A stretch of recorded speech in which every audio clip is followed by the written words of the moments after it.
Good morning, જય શ્રી કૃષ્ણ. કેમ છો? મજામાં ને? તો ત્યારે ચા પીને રેડી થઈ ગયા છીએ. મમ્મી નાસ્તો કરે છે, પપ્પાએ નાસ્તો કરી લીધો છે. Good morning. મમ્મી નાસ્તો નથી કરતા, પણ એ ખાલી ચા ને એવું પીવે છે.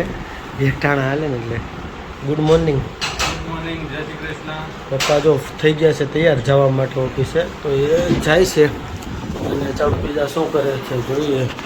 Good morning. ગુડ મોર્નિંગ, જય શ્રી કૃષ્ણ.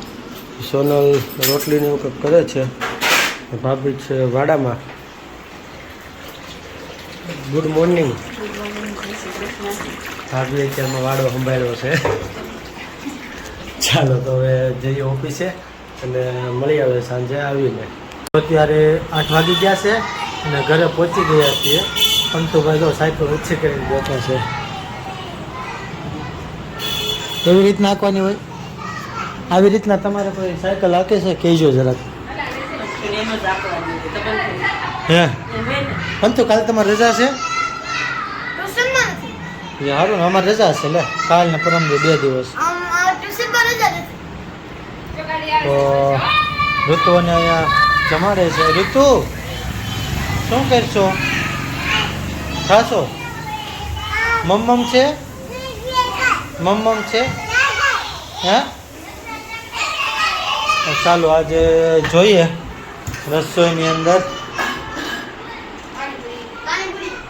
રસોઈની અંદર બટેટા છે, પાણીપુરી બનાવવાની છે. ટમેટા કપાઈ ગયા છે. કાંદાનું નીચે જો કાંદા પડ્યા છે. પાણી બનાવી નાખ્યું.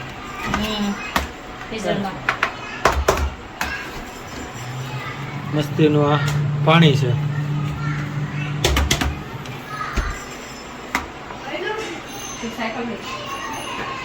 અને દૂધ ગરમ થાય છે. ચાલો તો હવે મળીએ. પાણીપુરી રેડી થઈ જાય તૈયાર.